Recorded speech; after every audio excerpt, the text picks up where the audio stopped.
पाळीवे पाळीवे त्याचं नाव ठेव. त्याचं नाव काय माहिती का? Tyson. AI Johnson.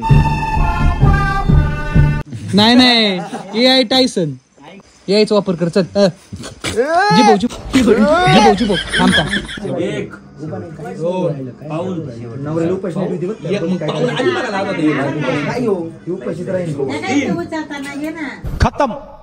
Bye bye tata. आता उपाशी तुम्ही गेला. तब्येत कमी करायची. 50 किलोचा राहील तो. तोच म्हणायचं ना आता मम्मी. या परत एक बार राहू. काय म्हणणार भाऊ दूध पेता पेता मोठा झाला रे. झाला का? मग एवढा मोठा झालो लक्ष्मी घेऊन घाला आलो.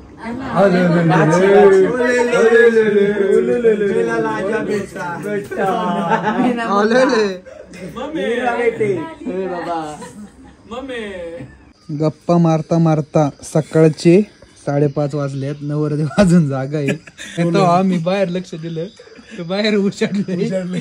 नालायकपणाचा कळस केलाय आम्ही. आता झोपून नाही दिलेला तर तो आता झोप. नवरदेवाला झोपून नाही दिले. तो आता झोप. आता आम्ही पाठ परत त्या जागेवर आलोय जिथं डिजिटल लावला होता आणि आम्ही इथं काय शोधतोय तर मित्राची अंगठी रात्री नाचताना इथं पडलेली. ती अंगठी जर आता सकाळ सकाळ गावली तर गावली नशीब असताना. तर रामकृष्ण हरी मंडळी, तर कालच्या ब्लॉग मध्ये आहे ना मित्राची वरात झाली आणि वरात झाल्यावरती आहे ना कालच्याच ब्लॉग मध्ये आपण नवीन जोडप्याला घरामध्ये घेतलं आणि वहिनीने घरामध्ये पाऊल ठेवताच आम्ही हे गाणं म्हणायला सुरू केलं. पावलानी आली सुशांतची मालकीन झाली, आमच्या हॉटेलवाल्याची शिकार आमच्या वहिनीने केली. तर लोकांना वाटतं लग्न झाल्यावरती लय मजा आहे, पण लग्नाच्या रात्रीच असा कार असतोय. त्याच्यात मित्रांचा तर त्रास असतोयच, त्याच्यात प्रथा पण अशी आहे की मित्रांना अजून त्रास देता येतो. अरे ये ना ये सुशांत तू तिकडे बघ. काय केलं आम्ही आमच्या इकडे गप्पा मारतोय. लग्न त्रास दिलाय. ऐक ना कोपरे कोपऱ्याने मला बाहेर ढकलून ह्याला ना कोपरे कोपऱ्याने नाही डायरेक्ट भूक लागली काय.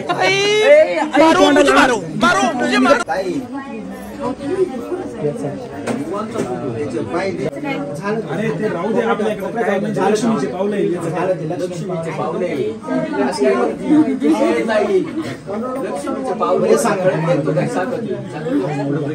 नाही उकडा उकडी काय घेऊन राहिले. नवऱ्याची झालेली ही चेष्टा तुम्हाला जर लई वाटत असेल तर ही तर फक्त सुरुवात ते. इथून पुढे जी प्रथा आहे त्याने तर नवरा नवऱ्याला लई त्रास देणार आहे. तर आता तांदूळाच्या ढिगामधून ना चांदीन सोन्याची अंगठी काढायचा खेळ सुरू होणार आहे. आणि या प्रथेसाठी गुरु कुणाला केलंय माहितीये का? शरद सोरदे आणि विशाल कडलगला. अरे पण हे विश्ल्या शिकाऊ आहे त्याला तुम्ही काय सांगितलंय? सुशांतची मम्मी ऐका ना, त्याची वट्टी बारा त्याला बाहेर काढा. त्याची वट्टी बारा त्याला बाहेर काढा. तर आता जी ही प्रथा आहे, ह्यो जो खेळ आहे ह्याच्यामध्ये काय असणार? गावाचा डोंगर असणार, त्याच्यात असणार एक सोन्याची अंगठी, एक असणार चांदीची अंगठी. आणि नवरा नवरीपैकी जो सोन्याची अंगठी काढणार तो जिंकणार आणि जो चांदीची अंगठी काढणार तो हारणार. ऐकायला तर हा खेळ लय सोपा वाटतोय, पण खेळायच्या वेळेस लय त्रास देतोय. आणि असं मी म्हणतोय काय मुळे तर ते ह्याच्यामुळं.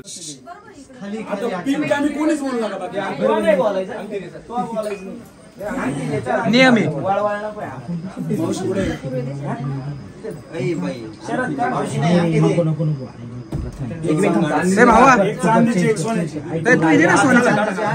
आणि या खेळात सगळ्यात जास्त त्रास द्यायचं काम करतात गुरु. आणि या खेळात गुरु कुणाला केलंय तर सुशांतने त्याच्या मित्रांना. म्हणल्यावर सुशांतला लय त्रास होणार आहे.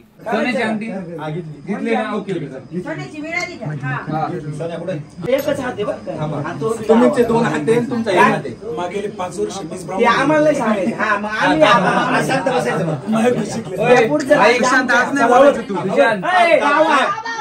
आणि 5 वर्ष होतं ब्राह्मण. थांबा आता 5 वर्ष 3 म्हटलं बरं का लगेच. नाही गावाचा डोंगर आणि आडवाज नाही लावायचा. सुशांत आडवाज नाही लावायचा. 1 2 साडेबाडे ना. थांबा ना. अरे काय बरं नमस निघत नाही. ऑर्डर आली की लगेच द्यायची. थोडं लेट करू. अरे अरे अरे राज्य आपलं आलं पाहिजे घरात. सगळं तुमच्या घेऊन सुरू करा पटापट. हात घ्यायला असं काहीतरी शाबास. नाही तुम्ही आम्ही आहे ना. आणि तू बघ या. काम आहे. तुझ्याकडे नाही आम्हाला काहीच नाही तो बरं का. 1 2 अडीच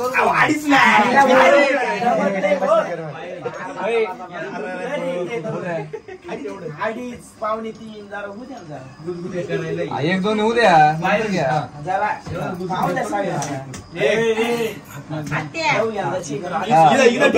ठेवायची 1 2 हात मागे घे.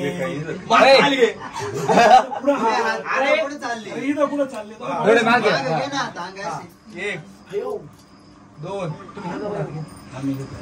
तुम्ही घ्या नाही हात खाली. 1 तुम्हाला इथं 2 3 अव्वा गेलं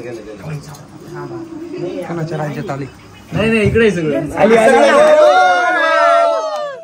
तर अशा रीत्या खेळ असतोय आणि ह्या खेळामध्ये आम्ही आमच्या वहिनीला विजयी केलं.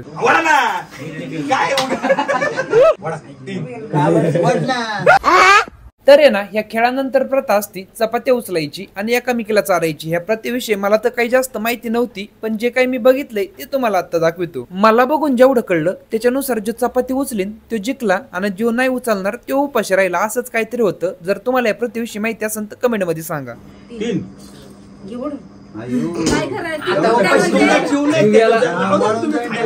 तब्येत कमी करायची 50 किलोचा कटाळले आजी कटाळले आजी कटाळले. मला 3 रात्रीच्या धरून बसलेले नसता आम्ही झोपत होतो नाही आणि तिथे झोपा नाही आले. मी काही नाही म्हणलं आजार येईल ना म्हाताऱ्या माणसाला. आजी झोपा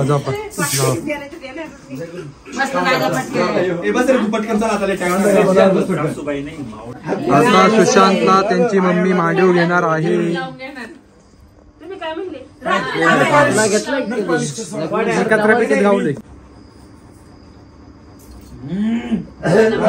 तोच म्हणायचं ना आता मम्मी काय म्हणणार भाऊ दूध प्याता प्याता मोठा झाला रे. मग एवढा मोठा झालो लक्ष्मी घेऊन घरा आलो.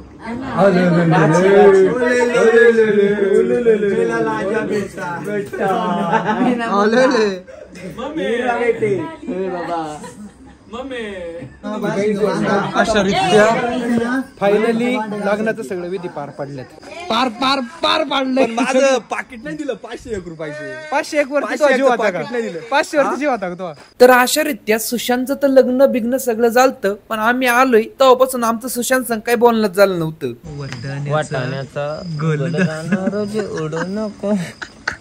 आणि मग जे बोलणं सुरू झालं, हे बोलणं किती वाजेपर्यंत चाललं माहितीये का? सकाळच्या 5:30 वाजेपर्यंत.